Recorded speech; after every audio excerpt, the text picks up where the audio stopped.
अभी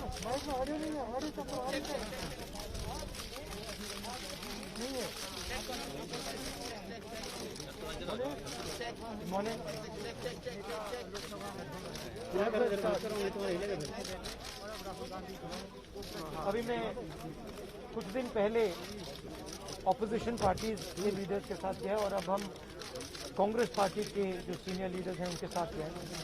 राष्ट्रपति से हमने कहा कि ये जो कानून बनाए गए हैं ये किसान विरोधी कानून है और इससे किसानों का जबरदस्त नुकसान होने वाला है, मजदूरों का, किसानों का। सरकार ने कहा था कि ये कानून किसान के फायदे के हैं और देश को दिख रहा है कि किसान कानून के खिलाफ खड़ा हुआ है। और मैं प्रधानमंत्री जी से कहना चाहता हूं कि ये किसान हटेगा नहीं। प्रधानमंत्री को ये नहीं सोचना चाहिए कि किसान और मजदूर घर चले जाएंगे, नहीं जाएंगे जब तक ये कानून वापस नहीं लिया जाएगा। जॉइंट सेशन कीजिए और कानून को एकदम वापस लीजिए, क्योंकि किसान वापस नहीं जाने वाला है। और हम सब, विपक्ष की सब पार्टियां किसानों के साथ, मजदूरों के साथ खड़े हैं और खड़े रहें। जिस प्रकार से ये कानून पास किया गया वो भी बिल्कुल गलत था।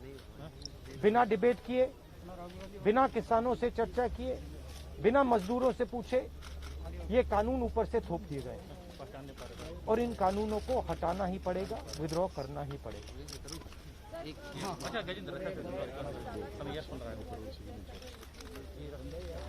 हम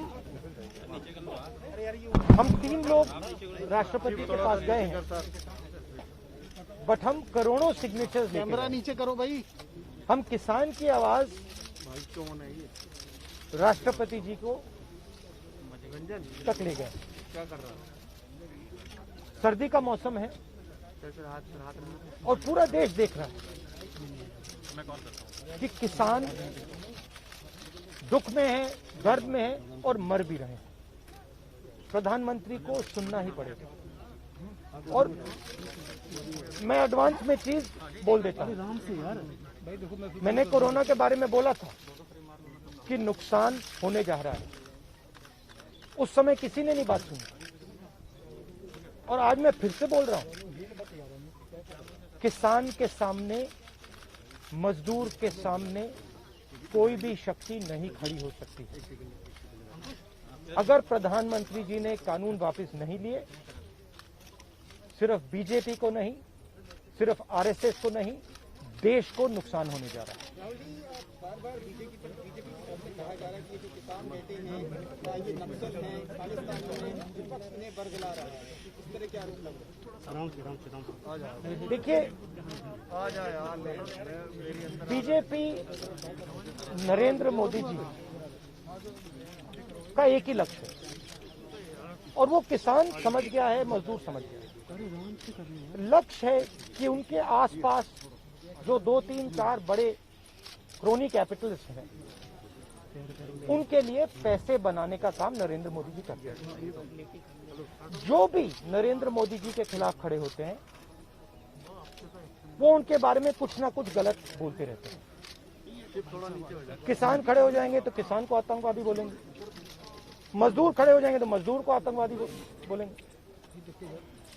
एक दिन अगर मोहन भागवत खड़े हो गए तो कहेंगे ये भी आतंकवादी। मतलब जो भी नरेंद्र मोदी जी से सत्ता लेने की कोशिश करेगा वो आतंकवादी। और नरेंद्र मोदी किसके लिए काम कर रहे हैं वो मैंने आपको बता दिया। उनके 2-3 आसपास के क्रोनी कैपिटलिस्ट हैं जिनको वो पूरा का पूरा हिंदुस्तान पकड़ा है। ये रियलिटी है।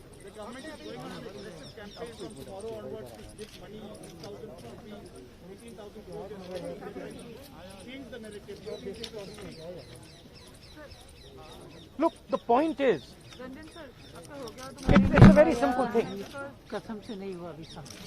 There are millions of people who live off our agricultural system. Large percentage of our people live off our agricultural system. These are laborers, they are farmers, they are small traders, These are these people. And they are the backbone of the country. Now, we understand that agriculture has to be reformed. What we are saying is that if you destroy this system, these millions of people will have nothing to do. They will not be able to feed themselves. And you will create massive destruction, massive pain in the country. Why is the Prime Minister doing this? It is a very simple calculation. The Prime Minister is doing this because he wants to help 2 or 3 business people. He does not care what happens to these people. He will construct whatever narrative he has to construct to make sure that the wealth transfer that is taking place to 3 or 4 people continues. He will call people terrorists. He will call people anti-nationals. He will call people criminals. He will do whatever he has to do to transfer the wealth from these people, the backbone of this country, to those people. 3 or 4 of them, 5 of them. That's the crux. And we are fighting this. We are saying that in India, where you have destroyed the agricultural system, will not function. Just like I said, take Corona seriously. Corona is going to kill people in massive numbers if you do not act. At that time they said, scaremongering. Now they're not saying scaremongering. When I suggested to the Prime Minister that do not do this in a centralized way, give power to the chief ministers, he didn't do it. He caused thousands and thousands of people to die because he didn't do it. And then afterwards, after I said it in the press conference, he did it. So the point is, you have an incompetent man who is controlled by certain other people. This is what India has to understand. This is what all youngsters have to understand. You have an incompetent man who doesn't understand anything, running a system on the behalf of 3 or 4 other people who understand everything. And their aim is to take huge amounts of money from the poor people of India and put it in their pocket. And that is what we are fighting. And frankly, it doesn't matter what you think right now, because all of you will face it. There's not going to be a single person in this country who's not going to face it. If you're a farmer, you will face it. You're a small businessman, you will face it. You're a journalist, you will face it. This is an assault on the idea of India. That is why we're standing here. That is why I've gone to the President. That is why we signed these forms. You posted a tweet about Wayanad yesterday about a family which was struggling while doing their farming. But there are several more instances like this. But the BJP is saying that this is just Punjab and farmers who are protesting here at the delegate. No other farmer in the country has a problem with that. That's just not true. That is just not true. We are not allowed to go out. We are not allowed to go out of the ICC office. The police stops us from going out. Why don't you let us go out? Why don't you let me go and tour in the states? See what happens. Every single farmer of this country, every single labor of this country stand up. But आप police लगवाते हो, हाथरस जाते हो, arrest करते हो, तो AIC से हमारे MP को बाहर नहीं निकलने देते हो, और फिर कहते हो कि भैया मतलब सब कुछ ठीक है. और Prime Minister needs to realize that there is a limit to this. आपने थोड़ा सा करना है, आपने 2-3 लोगों की मदद करनी है, थोड़ा सा करना है, आप कर सकते हो.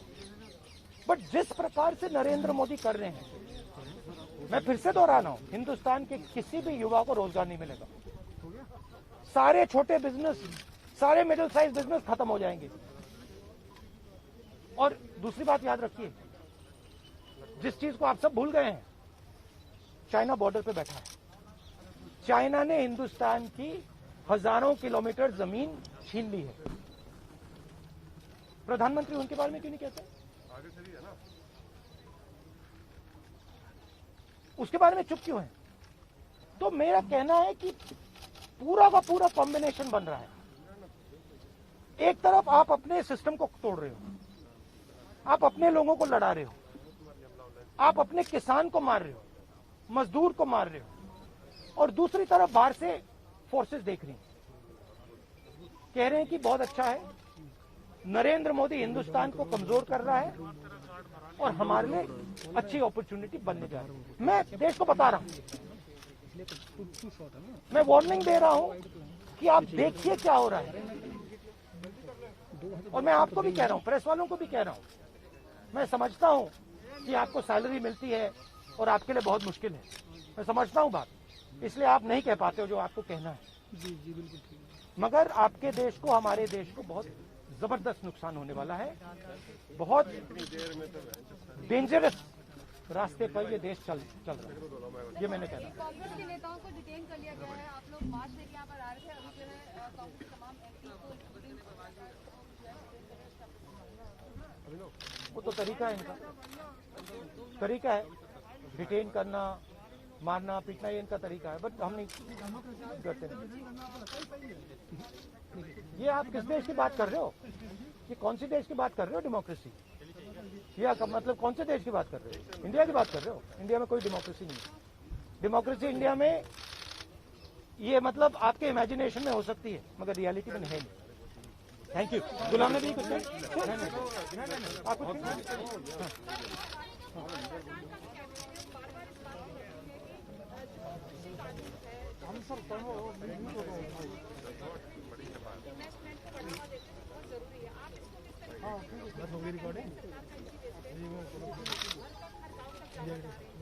सवाल ये है इन्वेस्टमेंट कौन करेगा और इन्वेस्टमेंट का फायदा किसको मिलेगा?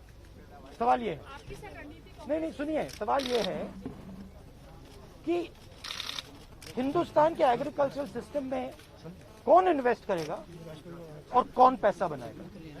हिंदुस्तान के एग्रीकल्चरल सिस्टम में आज तक किसान ने इन्वेस्टमेंट किया है, मजदूर ने इन्वेस्टमेंट किया है। ये जो जवान हमारी सेना बॉर्डर पे खड़े हैं, इनके माता पिताओं ने किया इन्वेस्टमेंट, ये करते हैं। और रिटर्न किसको मिलता है? रिटर्न 2-3 उनके उद्योगपति मित्रों को मिलता है। ये पूरा देश जानता है, पूरा देश इस बात को समझता है कि इन्वेस्टमेंट हम करते हैं। बहुत दूर खड़ा है, लॉक कर दूं? आपके माता पिता क्या करते हैं? गुलाम नबी साहब बहुत दूर खड़े हैं। आप एग्रीकल्चर फार्मर थी, अब आप जर्नलिस्ट है ना, तो आप जानते हो कि आपके फादर ने इन्वेस्टमेंट किया या नहीं? अरे मैं आपसे पूछ रहा हूँ, आप देश की महिला हैं, ठीक है, ठीक है, आपके पिता ने इन्वेस्टमेंट किया ना, मदर फार्मर है, उन्होंने इन्वेस्टमेंट किया ना। किसके लिए इन्वेस्टमेंट किया? क्या इन 2-3 लोगों के लिए इन्वेस्टमेंट किया, या आपके परिवार के लिए किया, आपके एजुकेशन के लिए किया, आपके स्वास्थ्य के लिए किया? आपके स्वास्थ्य के लिए किया, आपके एजुकेशन के लिए किया, मगर ये जो 2-3 बिजनेसमैन है उनके लिए तो नहीं किया ना। तो सवाल यही है, इन्वेस्टमेंट कौन कर रहा है? आपके माता पिता ने किया, करोड़ों किसानों ने किया, और रिटर्न किसको मिल रहा है?